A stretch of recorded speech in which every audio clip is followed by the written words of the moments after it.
Bismillahirrahmanirrahim. Assalamualaikum warahmatullahi wabarakatuh. Perkenalkan dengan saya Rosa Dwi Greni.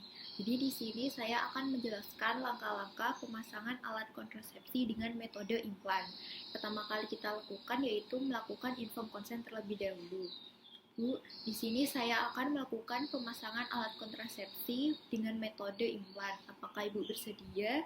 Jika Ibu bersedia, Ibu bisa mempersiapkan diri terlebih dahulu.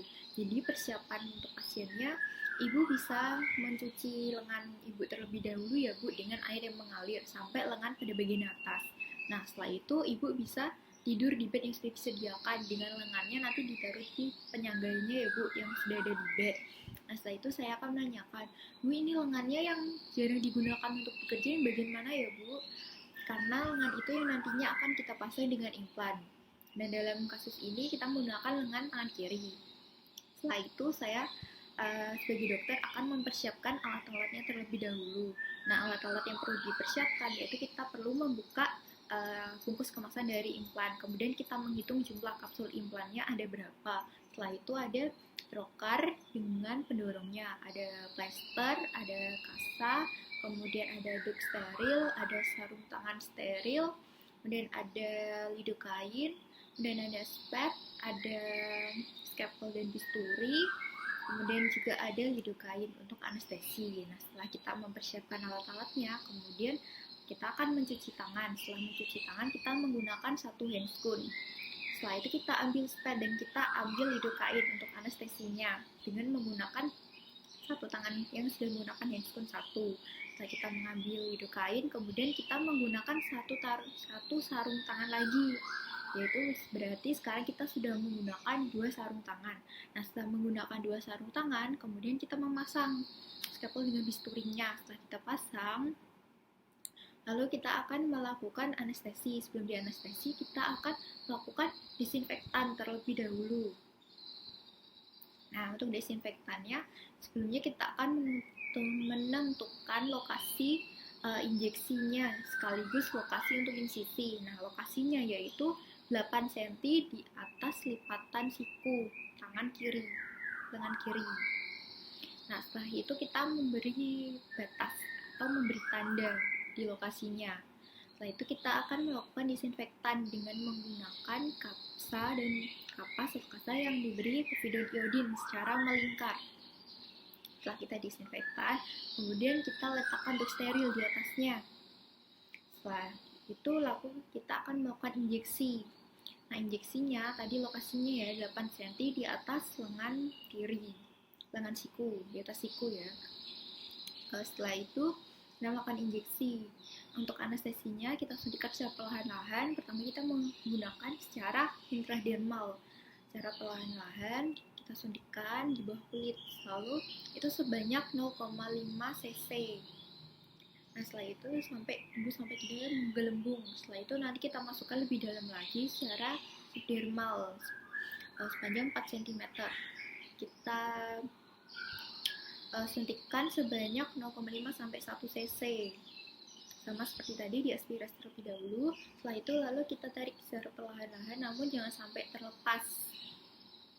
Setelah kita tarik perlahan-lahan, kita ubah sudutnya antara 20 sampai 30 derajat.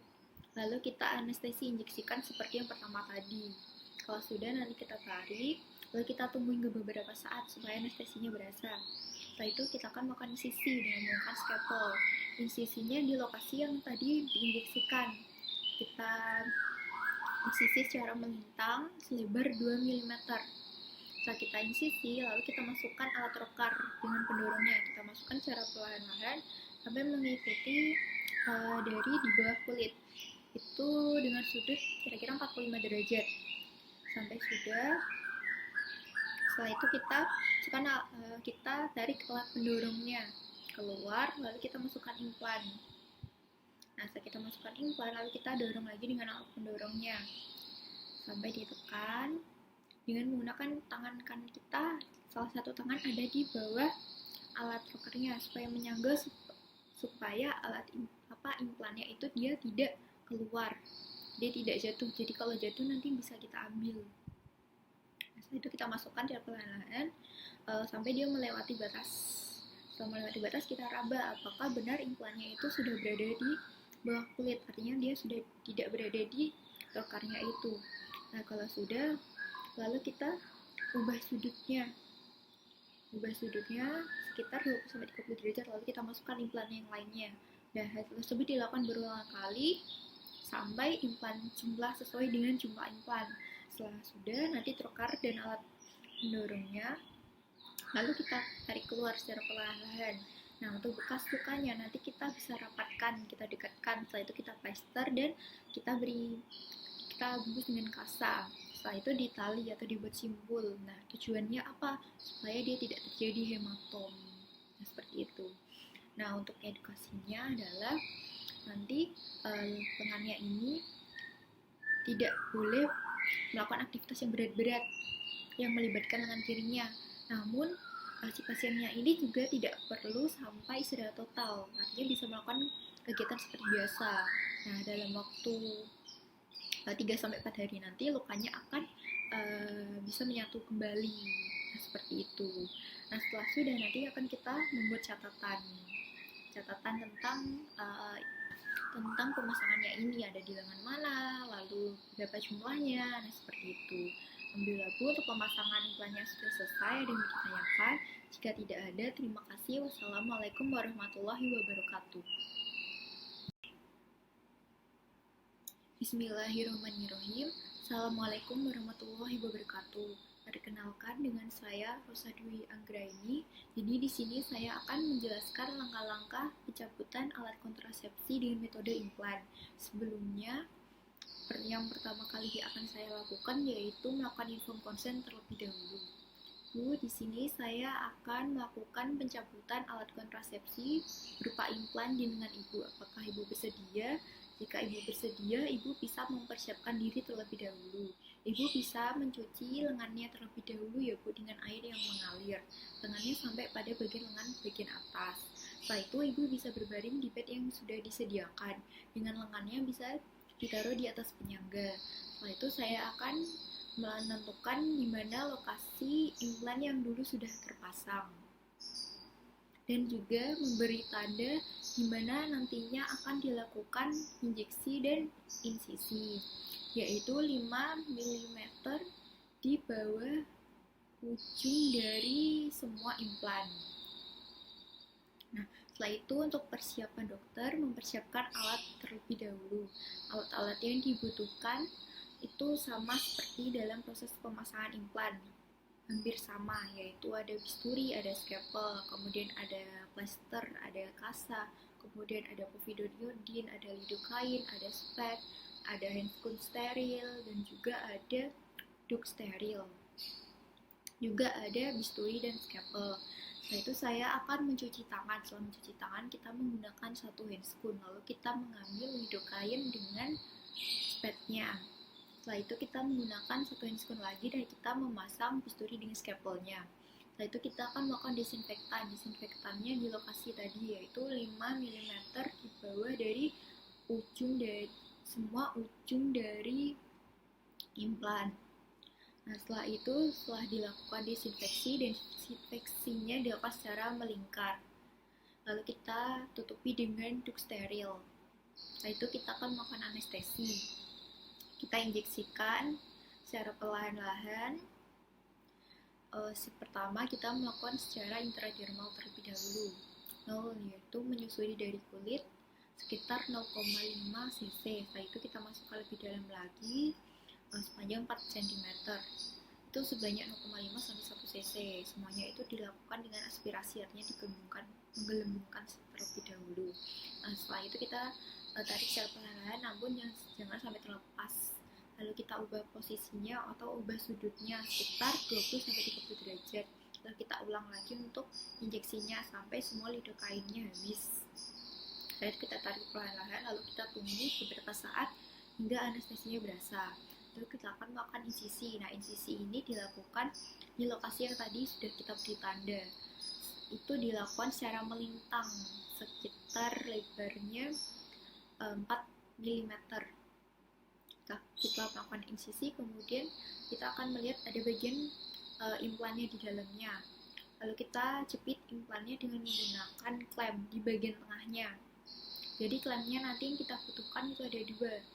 Yang pertama untuk menahan, yang kedua untuk menarik. Setelah kita jepit dengan menggunakan klem di bagian tengah dari implannya itu, lalu kita tarik secara perlahan-lahan sambil diputar, lalu kita keluarkan. Nah, begitu seterusnya sampai semua implannya sudah keluar. Lalu setelah itu kita dekatkan lukanya, lalu kita plaster dan kita bebat dengan perban. Nah, setelah itu kita evaluasi apakah ada perdarahan atau tidak.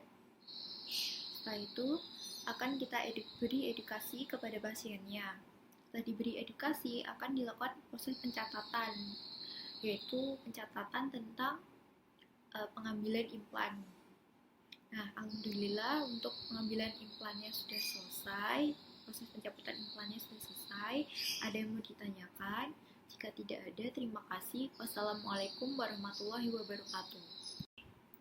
Bismillahirrahmanirrahim. Assalamualaikum warahmatullahi wabarakatuh. Perkenalkan, saya Rosa Dwegreni. Sini saya akan menjelaskan langkah-langkah pemasangan alat kontrasepsi dalam rahim. Sebelumnya saya akan melakukan info konsen terlebih dahulu.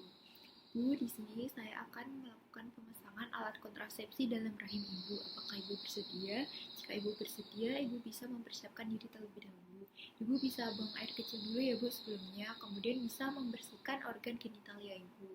Kemudian ibu bisa membuka celana dalam dan berbaring ya bu dalam posisi melahirkan. Saya akan mempersiapkan alat-alatnya terlebih dahulu. Nah, alat-alat yang perlu dipersiapkan yaitu siapkan AKDR-nya, bisa dibuka bungkusnya dengan setengah terbuka. Kemudian setelah itu ada lampu sorot, ada spekulum, ada tenakulum, ada tampon tang, ada antiseptik, ada handscoon, dan lain-lain. Setelah mempersiapkan alat, kemudian saya akan mencuci tangan terlebih dahulu. Setelah mencuci tangan, kemudian saya akan menggunakan spekulumnya untuk meregangkan. Sebelumnya saya akan melakukan inspeksi terlebih dahulu untuk mengetahui di situ tidak adanya peradangan, radang panggul maupun dan lain-lain. Setelah melakukan inspeksi, kemudian saya akan melakukan ginekologi untuk memastikan syarat-syarat AKDR. Nah, apa saja syarat-syaratnya, yaitu tidak dalam keadaan hamil, kemudian tidak ada perdarahan, dan tidak ada kanker rahim maupun dan lain-lain. Nah, setelah syarat-syaratnya terpenuhi, kemudian selanjutnya akan memasang spekulum. Nah, spekulumnya setelah dipasang, kemudian kita akan disinfeksi pada bagian OE-nya. Setelah didesinfeksi, kemudian kita akan menjepit pada bagian porsio. Nah, di angka jam 12 kita jepit pada bagian porsionya, kemudian kita masukkan sonde. Kita masukkan sonde mulai kanalis cervicalis, terus sampai di bagian dus uteri. Setelah itu kita tarik, kemudian kita lihat di alat sondenya itu dia di angka berapa. Nah, misalkan saja dia ada di angka 7.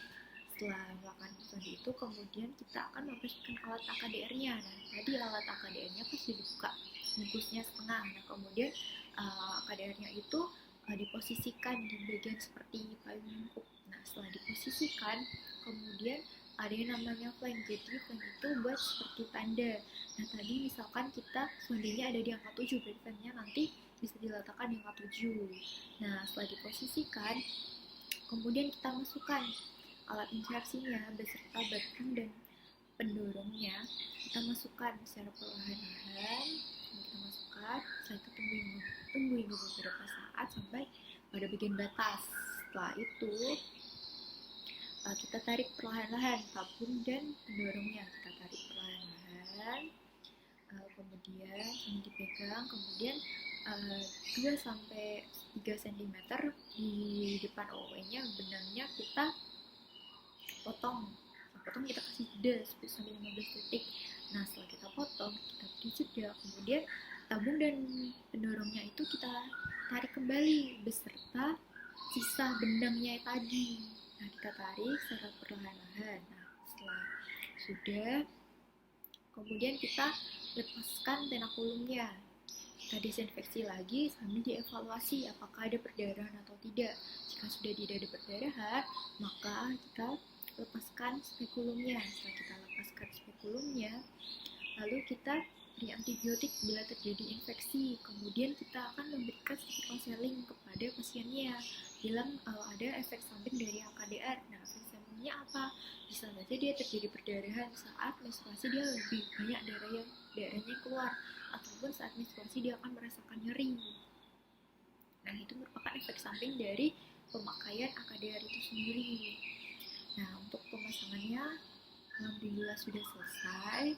Apakah ada yang mau ditanyakan, Bu? Jika tidak ada, ini nanti akan saya tuliskan uh, di buku ya, Bu, untuk membuat laporan tentang pemasangan HKDR itu. Jika sudah tidak ada ditanyakan lagi, terima kasih. Wassalamualaikum warahmatullahi wabarakatuh. Bismillahirrahmanirrahim. Assalamualaikum warahmatullahi wabarakatuh. Perkenalkan, saya Rosa Dwi. Di sini saya akan menjelaskan langkah-langkah pencabutan alat kontrasepsi dalam rahim. Pertama yang dilakukan yaitu melakukan informed consent terlebih dahulu. Bu, di sini saya akan melakukan pencabutan alat kontrasepsi dalam rahim Ibu. Apakah Ibu bersedia? Jika Ibu bersedia, Ibu bisa mempersiapkan diri terlebih dahulu. Ibu bisa buang air kecil dulu ya Bu sebelumnya, kemudian bisa membersihkan bagian genitalianya. Kemudian Ibu bisa membuka celana dalam dan bisa berbaring di bed ya Bu dalam posisi litotomi atau seperti orang melahirkan. Kemudian saya akan mempersiapkan alat-alatnya terlebih dahulu. Alat-alat yang perlu dipersiapkan yaitu yang pertama ada handscoon, kemudian ada antiseptik, ada spekulum, ada clamp, dan lain-lain. Setelah mempersiapkan alat, kemudian saya akan mencuci tangan terlebih dahulu. Setelah saya mencuci tangan, kemudian saya akan menggunakan handscoon. Lalu saya memasukkan alat spekulumnya. Setelah memasukkan alat spekulumnya, kemudian di situ saya akan memberikan disinfektan. Kemudian didisinfektan pada bagian airway-nya. Setelah didisinfektan, kemudian saya akan melihat dan mencari di mana letak benang dari HKDR-nya itu sendiri. Nah, setelah ketemu, kemudian saya akan menjepit benangnya itu dengan menggunakan klem. Kemudian saya jepit, kemudian saya tarik keluar secara perlahan-lahan sampai tidak ada sisa benang yang ada di dalamnya. Kemudian setelah kita tarik secara perlahan-lahan, kemudian dievaluasi apakah ada perdarahan atau tidak. Jika sudah tidak ada perdarahan, kemudian saya akan dikontaminasi, didisinfektan lagi. Setelah didisinfektan lagi, lalu kita keluarkanlah spekulumnya itu. Nah, setelah dikeluarkan spekulumnya itu, alhamdulillah Bu, untuk proses pencabutan dari alat kontrasepsi dalam rahim Ibu sudah selesai. Nanti jika ada infeksi akan diberi antibiotik. Sebelumnya ada yang mau ditanyakan? Jika tidak ada, terima kasih. Wassalamualaikum warahmatullahi wabarakatuh.